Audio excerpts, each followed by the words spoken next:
Usually when we talk about like a medical diagnosis, there's this expectation of precision, right? Yeah, you want a clear answer. Exactly. You break your arm, the x-ray shows that jagged white line, and the doctor just points to it and says, there it is, broken or not broken. It's binary. Yeah, it's clean, it's visible, and I mean, it's comforting because you know exactly what you're dealing with. Yeah. But you step into the world of corporate finance and global supply chains, semiconductor manufacturing. Oh man, that x-ray machine gets completely murky. Completely murky. You're trying to diagnose the health of a company based on, lagging indicators and heavily sanitized management speak, plus all these macroeconomic variables that basically change by the hour. It's a moving target for sure. It really is. So welcome to this custom deep dive. Yeah. Today we are bringing that talk tickers approach to the Q1 2026 earnings call transcript for Skyworks Solutions. Ticker symbol SW-KS. All right, SWKS. And our mission today is simple. We are prioritizing the data. We're going to translate that Wall Street jargon into plain English, and we'll give you an opinionated, actionable take on what this means for the retail investor. Because if you've ever tuned into one of these corporate earnings calls, they're basically designed to reveal as little as humanly possible. Well, it's like a masterclass in saying nothing, just technically fulfilling the requirements of public disclosure, right? Exactly. You just get this parade of executives reading legally vetted statements about, basis points and macroeconomic headwinds. Right, but beneath that incredibly calm delivery of the executives on this specific call, there is some absolute drama hiding just beneath the surface. Oh yeah, real operational drama. We are looking at a company with a massive multi-billion-dollar tech merger on the horizon. We've got an 800-pound gorilla of a client that completely dominates their balance sheet. And maybe most wildly, we have this sophisticated semiconductor company literally scrambling. Hand to mouth, that was the phrase. Yeah. Hand to mouth. They are scrambling to manufacture chips fast enough to meet the surging demand of this AI smartphone cycle. The contrast there is just amazing to me. Like the measured tone of CEO Phil Brace on the call versus the sheer operational chaos that has to be happening on their factory floors. It's like Osaka and Singapore. Right. It's palpable in the transcript. They are essentially building the bridge while sprinting across it at full speed. Yeah.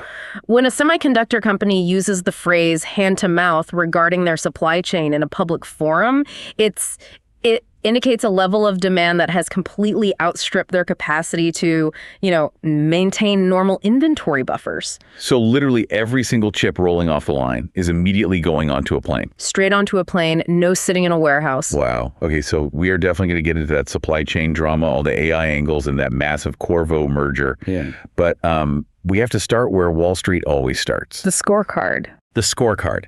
The headline numbers for Q1 2026. And Skyworks didn't just meet the street's expectations. They absolutely crushed the high end of their own guidance. They really did. Let's look at the data. They delivered Q1 revenue of $1.04 billion. And an EPS, earnings per share of $1.54. Right. And beating the midpoint of their own earnings guidance by a full 14 cents. In a macro environment where, frankly, consumer hardware spending has been pretty questionable, that is a massive signal. Yeah, it's huge. But when you look at the actual health of a business, especially a hardware business, top-line revenue is only half the story. Oh, absolutely. The metric that really matters for you as an investor is how much that cash they actually get to keep. Yeah. And Skyworks generated $339 million in free cash flow this quarter. Which translates to a massive 33% free cash flow margin. Right, let's unpack that. Yeah, because a 33% free cash flow margin in the semiconductor space, that requires an extraordinary level of operational discipline.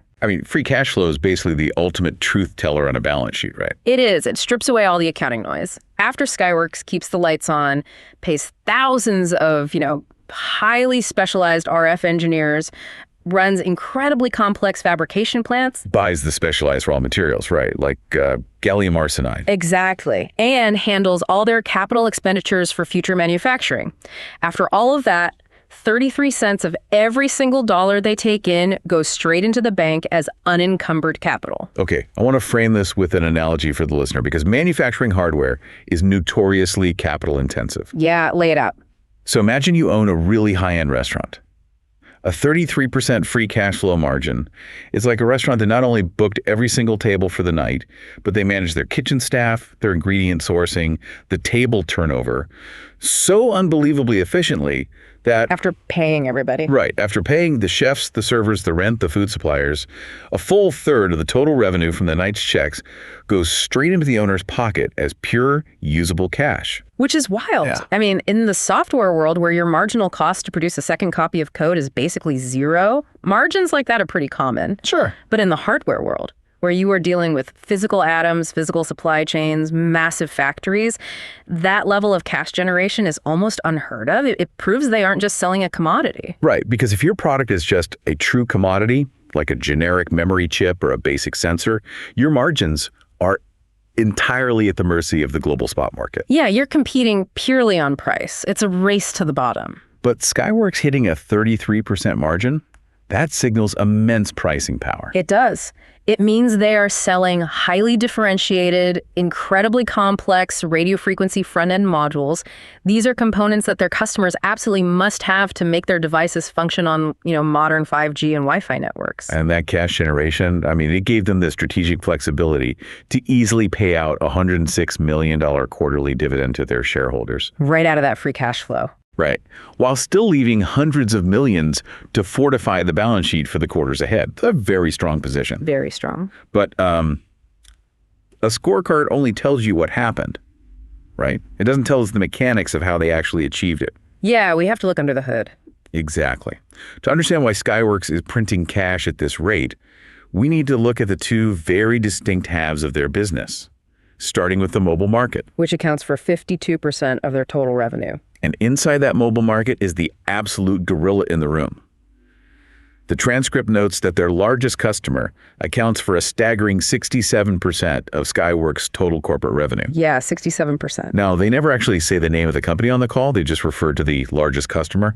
But, I mean, anyone who follows the tech sector or looks at who makes premium smartphones knows we are talking about Apple. Oh, it's the worst kept secret in tech. Right.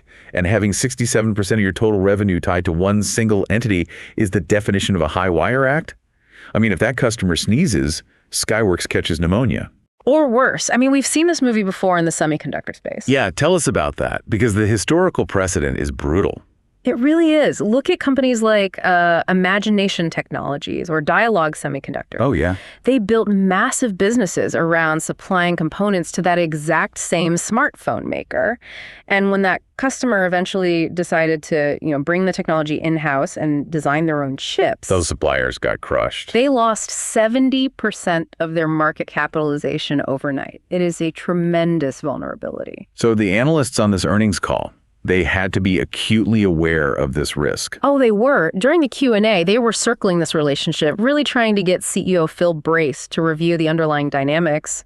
And they used 3 specific terms to probe it: sockets, content, and mix. Okay, let's translate those terms for the listener, because this is where the actual business of smartphone manufacturing happens. When the CEO says they successfully defended key mobile sockets, we aren't talking about a literal plug on the wall. No. We are talking about physical real estate on the smartphone's internal motherboard. Right. Every year, when a new premium smartphone is designed, chip makers go to war over those limited physical spots. So, defending the sockets means Skyworks successfully convinced their massive client that their tech is still the absolute best choice, or maybe the only viable choice, for those designated spots on the new motherboard. Exactly. They secured their real estate for the next cycle. Okay, so securing the real estate is step 1. Step 2 is maximizing the value of that real estate, which is where content comes in. Right. Content refers to the total dollar value of all the Skyworks chips inside a single phone. And management stated on the call that they expect this blended mobile content to be roughly flat year over year. Okay, wait, I have to push back on that because something just doesn't add up there to me. How so?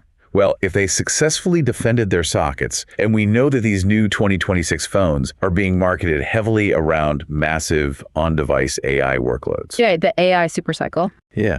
Shouldn't the content value per phone be going up? I mean, AI requires more data, faster data, ultra low latency. That means more complex, higher performing radio frequency chips to handle all those data streams. In theory, yes.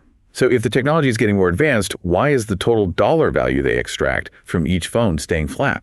It's a great question. There are a couple of factors here. First, the physical architecture of the RF front end is hitting a point of extreme integration. Meaning what, exactly? Meaning Skyworks isn't necessarily putting more individual chips into the phone. They are being asked to do much more within the exact same physical footprint. Wow. Furthermore, you have to factor in the immense negotiating leverage of a customer that controls 67% of your revenue. The gorilla. The gorilla. That customer demands year-over-year cost reductions on existing technologies. So even if Skyworks introduces a more advanced, slightly more expensive module for the AI workloads, the price of the legacy modules in the phone gets negotiated down. So it cancels out. Exactly. Right. Resulting in a blended content value that remains flat, but the ultimate variable that forced management to guide conservatively on content is that third term. Mix. Right, mix. Which means the mix of which specific versions of the phone consumers actually decide to buy. Like, do they buy the base model or do they splurge on the Pro model? Precisely, because the premium models have significantly more complex Skyworks RF modules inside them. To support what, like higher-end camera data transfers? That plus advanced millimeter wave 5G, satellite connectivity, all of that. Okay, but management doesn't know what people will buy. Right. Management is flying blind regarding consumer behavior in a tough global economy. They don't know if consumers will just trade down to the base model. And CEO Phil Brace was actually very candid about this during the Q&A, wasn't he? He was. He said he was pleased they defended the sockets, but he was not satisfied. Pleased but not satisfied. That is the ultimate CEO tightrope walk right there. Classic management speak. He is reassuring Wall Street that they didn't lose ground to competitors, while simultaneously signaling to his own internal sales and engineering teams that, hey, you need to fight aggressively for more dollar content in the next design cycle. Absolutely. He knows they left potential revenue on the table because of how the final architectural decisions were made by the smartphone maker. But the dynamic that really highlights the insanity of the current supply chain is that hand-to-mouth comment we mentioned earlier. Oh, this was a fascinating moment on the call. Yeah. An analyst asked a very pointed question. They essentially said, hey, your biggest customer is facing higher costs for memory chips right now. Are they going to turn around and pressure Skyworks into lowering your prices to make up for their lost margins? And Brace basically brushed the premise aside. He practically laughed it off. He noted they're literally scrambling to build every single part they can, hand to mouth. Because the traditional power dynamic of a monopsony, a market situation where there's only one major buyer dictates that the buyer has all the leverage. Right. They demand bulk discounts. They dictate the terms. But the physical reality of manufacturing is currently overriding that economic theory entirely. The demand for these new AI-capable smartphones is so ferocious, and the channel inventory is so incredibly lean across the whole supply chain that Skyworks is entirely supply constrained. They are operating at absolute maximum capacity for these specific RF components. Right. And the reality is you simply do not ask for a massive discount when your supplier can barely keep up with your current orders. You'd be crazy to. Yeah. If you demand a price cut and threaten to pull orders, the supplier will just gladly prioritize another client who is desperate for components and willing to pay full price. So Skyworks is in this position of temporary but immense pricing strength because the physical limits of their fabrication plants are the ultimate bottleneck. It's wild. So the mobile side of the business is running incredibly hot due to this AI smartphone demand, but it still remains heavily precariously tied to the fortunes of that single massive customer. And that covers 52% of the business. Right. But reading through this transcript, the real structural multi-year growth engine seems to be hiding in the other 48% of the company. Yeah, the company refers to this non-mobile segment as broad markets. Broad markets. Which currently represents 44% of total sales. And the data point that fundamentally changes the thesis on Skyworks is this. Broad markets just posted its 8th consecutive quarter of growth. Up 11% year over year. Right. And 8 straight quarters of sequential growth proves this is not, some pandemic era fluke or a temporary inventory restocking cycle. This is a sustained structural expansion. Exactly.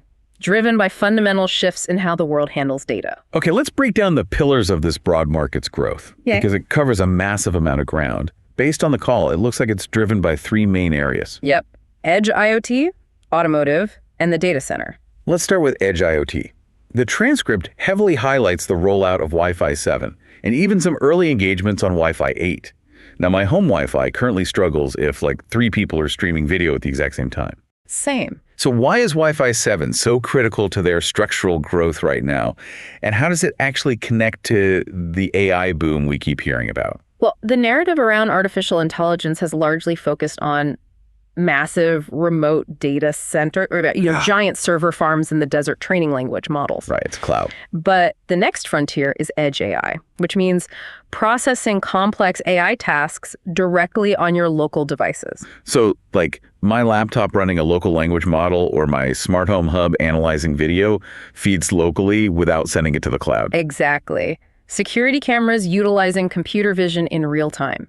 To do that without massive lag, you need incredible bandwidth and ultra-low latency between your local network and the device. Now, Wi-Fi 7 enables that. It does through a mechanism called multi-link operation, or MLO. Okay, how does multi-link operation actually solve the latency problem? Because that sounds like more jargon. I'll use an analogy. Previous Wi-Fi generations forced a device to choose a single lane of traffic. So either the 2.4 gigahertz band, the 5 gigahertz band, or the 6 gigahertz band. If that specific lane got congested, your data packet was delayed, you buffer. Multi-link operation allows a device to send and receive data across multiple frequency bands simultaneously. Oh, wow. Yeah, it treats all the available spectrum as one massive aggregated highway. If there's interference on the 5 gigahertz band, the data instantly routes through the 6 gigahertz band without dropping the connection. So it creates this deterministic, near-zero latency experience. Exactly. And Skyworks provides the complex RF front-end modules that allow devices to seamlessly switch and aggregate these massive, 320 megahertz wide channels. So they're basically providing the physical nervous system that makes edge AI possible. Yes. They're providing the nervous system for AI at home. That's huge. And it seems they're applying that exact same strategy to a completely different market, the automotive sector. A very interesting pivot. Because we've seen just a barrage of doom and gloom headlines over the last year about the electric vehicle market slowing down, right? Mm-hmm. Major automakers scaling back EV production, consumer demand cooling because of charging infrastructure fears. Yeah, the sentiment on EVs has been terrible lately. But despite all that, Skyworks seems to be thriving in the auto sector. Why is that? They are thriving because they position their automotive business to be entirely EV agnostic. EV agnostic. Right. When we talk about Skyworks components inside a car, we are not talking about battery management systems or power inverters or the electric drivetrain. Okay.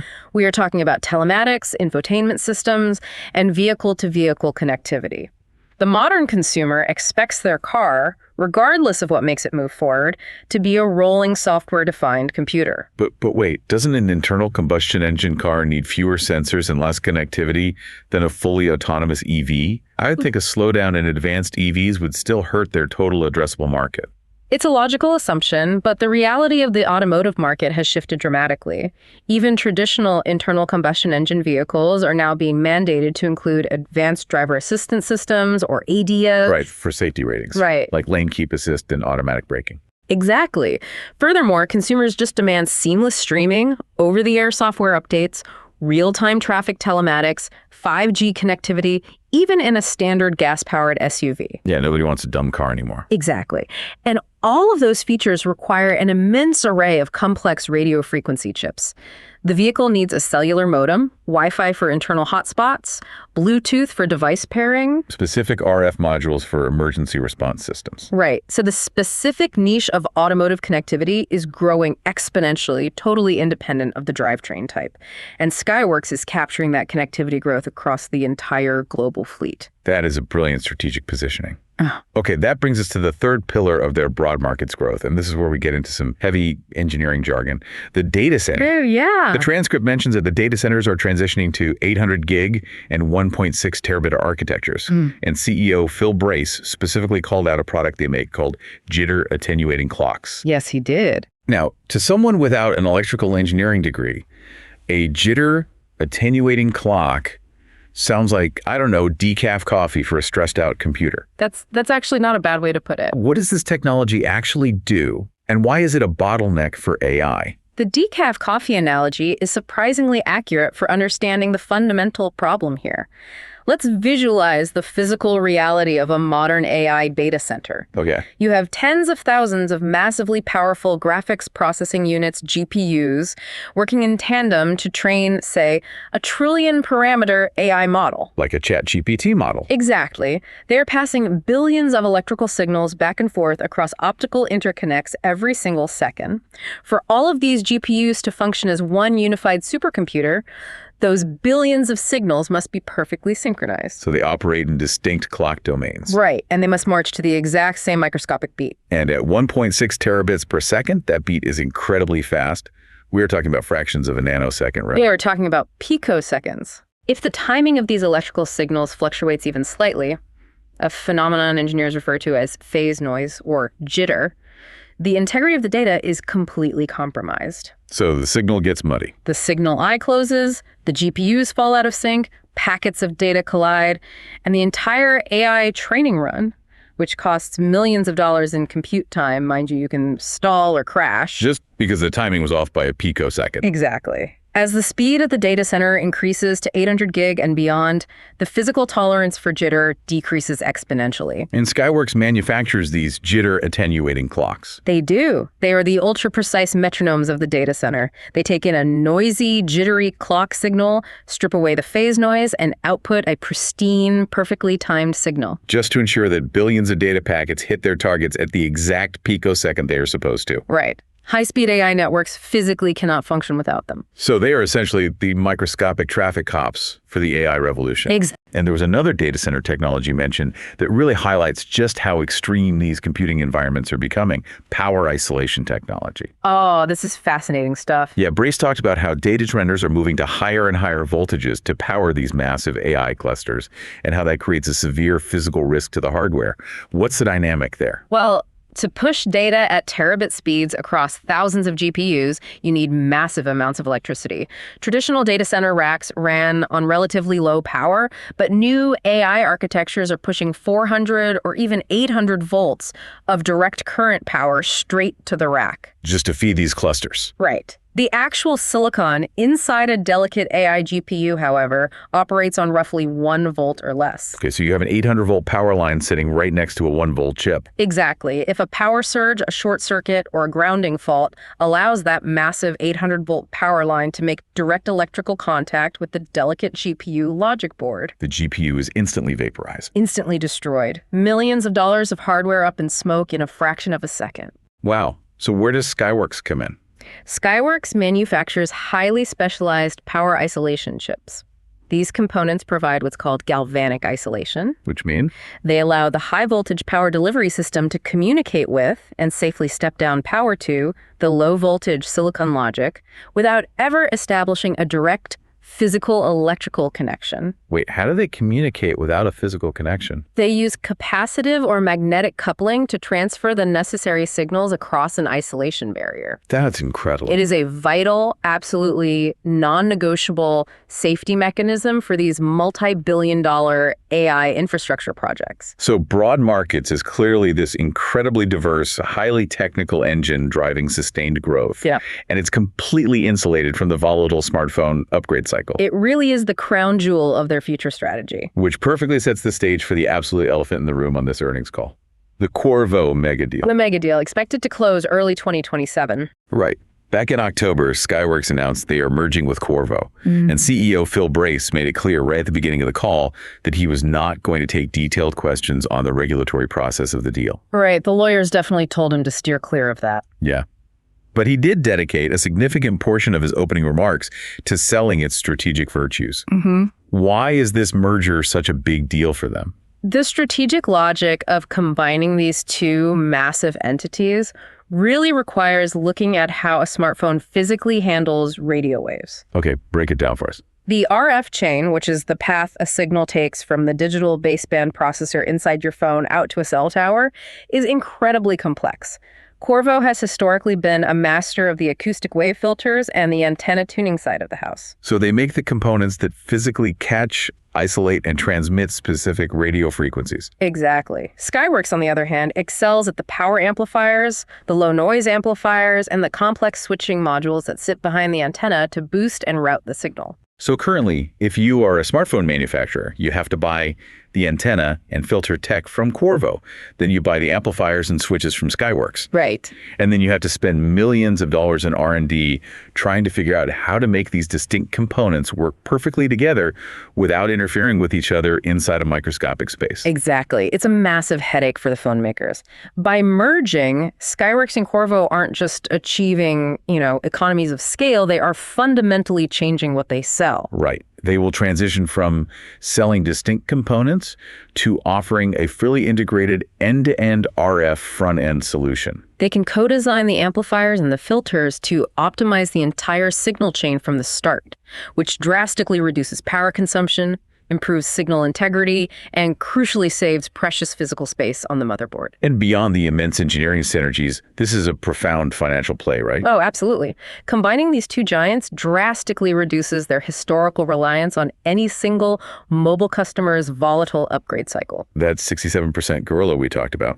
Right, it dilutes that risk.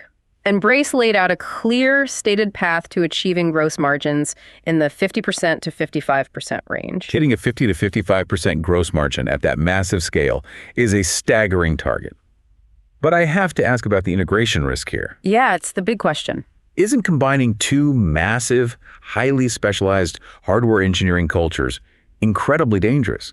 I mean, we've seen semiconductor mergers fall apart post-acquisition because the engineering teams just hate each other's design philosophies. Integration risk is the primary headwind for any merger of this size, and it is a completely valid concern. However, in the RF space, Skyworks and Corvo have historically operated in highly complementary niches rather than direct cutthroat overlap on every single product line. So they aren't stepping on each other's toes as much. Exactly. And Brace mentioned over $500 million in expected cost synergies over time. $500 million. Yeah. This comes from consolidating fabrication facilities, eliminating redundant corporate overhead, merging supply chain procurement.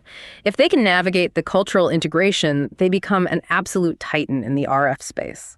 Building a defensive moat that will be incredibly difficult for emerging competitors to breach. Right. But, surviving to see that 2027 Corvo merger means navigating the immediate physical turbulence of today. Because the stock market doesn't just price in the grand strategy of 2027, it demands performance tomorrow. Exactly. And when we look at the management guidance for the next 3 months for Q2 2026, there are some specific metrics that really caught Wall Street's attention. CFO Philip Carter guided revenue between $875 million and $925 million. With an expected EPS of $1.04. And he noted that mobile will decline about 20% sequentially. Now, a 20% sequential drop in mobile sounds alarming out of context, but Carter correctly attributed this to normal industry seasonality. Right, because the first quarter captures the tail end of the massive holiday device build cycle. Exactly. The second quarter is historically the trough of the smartphone manufacturing year, as companies clear out inventory and prep for the next massive design cycle in the fall. And broad markets, crucially, is expected to remain flat sequentially, but up high single digits year over year. Which provides a really stable floor beneath the seasonal mobile drop. But the metric that immediately triggered questions from analysts wasn't the top-line revenue drop. It was the gross margin projection. The margin compression. Yeah. They guided gross margin to drop to a range of 44.5% to 45.5%. That is a decline of roughly 160 basis points from Q1. And in the highly scrutinized world of semiconductor financials, a 160 basis point sequential drop in gross margin is a very loud siren going off on the dashboard. What causes that kind of margin compression so rapidly? CFO Philip Carter cited 3 specific structural reasons for this margin pressure.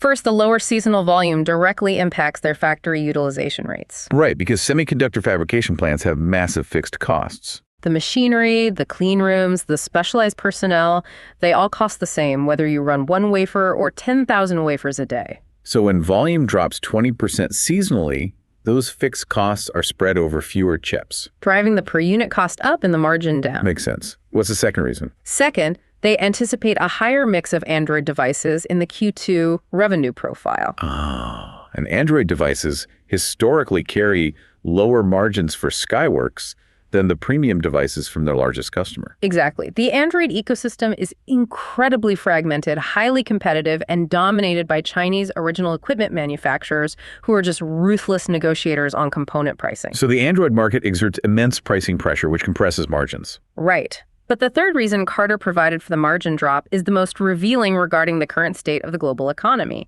He explicitly cited expedite fees. Yes, that phrase stood out to me. Are expedite fees just sanitized corporate speak for Skyworks paying massive surcharges to charter cargo jets? That is precisely the reality of expedite fees. Are they literally rushing parts on planes overnight because they are so severely backlogged? They absolutely are. When a company is operating hand-to-mouth on critical AI components, they do not have the luxury of putting finished wafers on a cargo ship in Osaka, sending them to an assembly facility in Taiwan, and then putting them on another slow boat to a final Foxconn assembly line in Shenzhen. Because the timeline for ocean freight is measured in weeks. Exactly. When demand is this intense, you charter 747s. You pay exorbitant premium rates to logistics companies to move products overnight. Because if a multi-billion-dollar smartphone assembly line in Asia shuts down for even 6 hours because they're waiting on a $2 RF module from Skyworks, the financial penalties written into those supply contracts would be devastating. Not to mention the catastrophic damage to the customer relationship. Right. The cost of failing to deliver on time is infinitely higher than the cost of the expedite fees. So they are consciously choosing to sacrifice a portion of their profit margin right now, eating those massive logistics multipliers to ensure they meet delivery deadlines. Just to maintain trust with a customer that represents 67% of their revenue. It really highlights the incredible fragility and the physical limits of a global supply chain when faced with a massive, abrupt demand supercycle. Like the transition to AI-capable smartphones. Exactly. This margin pressure also plays into how they manage their capital during this volatile period. The balance sheet shows they ended the quarter with $1.6 billion in cash and investments. A very healthy war chest. Very healthy. And they also highlighted that they have $1.2 billion left on a share repurchase authorization. But when an analyst asked if they were actually going to execute those buybacks to support the fluctuating stock price, management gave a very measured, cautious response. They did. Why authorize $1.2 billion in buybacks if you aren't going to pull the trigger when the stock dips? It comes down to the complex financial engineering required for the impending Corvo merger.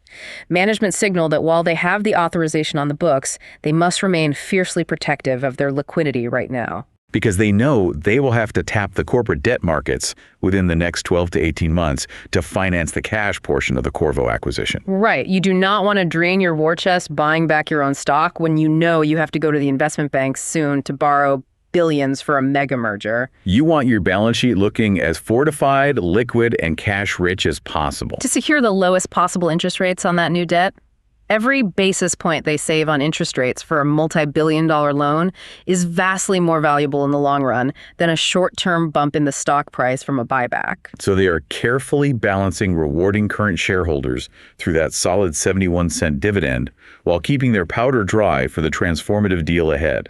It requires extreme financial discipline. I mean, they are simultaneously managing the hypergrowth of AI demand, the operational strain and margin hits of logistics expedite fees, and the long-term financial modeling of a massive corporate merger. It's a lot of spinning plates. So we've crunched the historical numbers, we've unpacked the deep engineering technology driving the broad markets, and we've analyzed the immediate Q2 hurdles regarding margins and logistics. Time for the bottom line. It's time to deliver the final verdict based on this entire earnings call transcript. From a holistic, data-driven perspective, where do we stand on Skyworks Solutions? Looking at the structural positioning, the free cash flow generation, and the long-term strategy, the analysis dictates a cautiously bullish stance for retail investors. Cautiously bullish. Let's start with the bull case. The bull case is anchored in absolute physical reality, not just Silicon Valley hype. This call proves that the AI smartphone supercycle is fundamentally real. Right. The demand is so tangible that a massive manufacturing powerhouse is physically supply constrained and operating hand-to-mouth. Furthermore, their broad market segment provides an undeniable multi-year structural tailwind.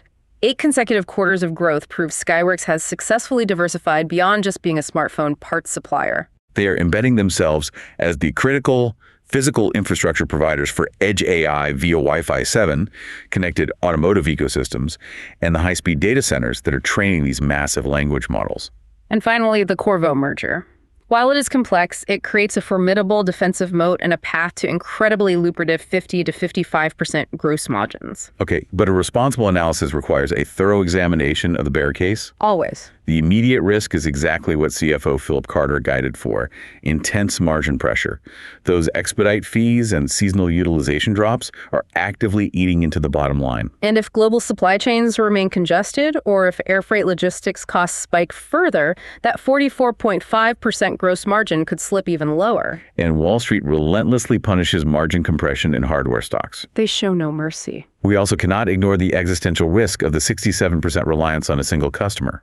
If that premium smartphone maker decides to aggressively attempt an in-house RF design again, or if macroeconomic factors cause consumer demand for that specific brand to plummet, Skyworks' financials would face a catastrophic shock. Additionally, with management noting that Android growth will moderate, they do not have a massive rescue operation waiting in the broader mobile ecosystem if their top customer stumbles. It's a concentrated risk. So for listeners holding or considering the stock, the actionable advice centers on monitoring how management navigates this physical bottleneck. If you currently hold the stock, that 71-cent quarterly dividend, securely backed by a massive 33% free cash flow margin, provides a very robust floor. You are basically being paid a solid yield to wait for the Corvo merger to materialize and the margins to stabilize. And if you are looking at entering the stock, the key indicator to watch is the upcoming Q2 margin actuals. Watch the narrative around those expedite fees. That is the tell. If Skyworks can prove they have successfully cleared their production backlog, optimized their factory loading, and eliminated those emergency overnight shipping costs, their margins will snap back. And when margins snap back violently in a semiconductor company, the stock price typically follows suit. It is entirely about watching how they manage the physical realities of this massive AI demand shock. To synthesize the core theme of this deep dive, Skyworks is operating at the absolute bleeding edge of both radio frequency technology and global logistics. They are juggling maxed out factories, surging demand from the most powerful tech company on earth, and preparing their balance sheet for a transformative 2027 mega merger. It's quite a story. It really is. Yeah. But I want to leave you with a final provocative thought to mull over. A puzzle that wasn't explicitly solved by the analysts on the call, but one that is hiding in plain sight in the data. What's that? Skyworks explicitly stated that they are operating hand-to-mouth on supply for these premium AI phones right now in early 2026. Right. And early in the year, particularly the second quarter, is historically the absolute slowest season for global smartphone component manufacturing. Which leads to the massive macroeconomic question you need to ask yourself as you watch the broader tech market. If a multi-billion-dollar manufacturing giant like Skyworks cannot build radio frequency chips fast enough to satisfy the AI phone cycle today during the historical slow season, what on earth does that mean for the availability of these flagship devices when the entire industry attempts to ramp up for the massive holiday season surge? Exactly. Are we staring down the barrel of a massive cascading global tech hardware shortage this winter?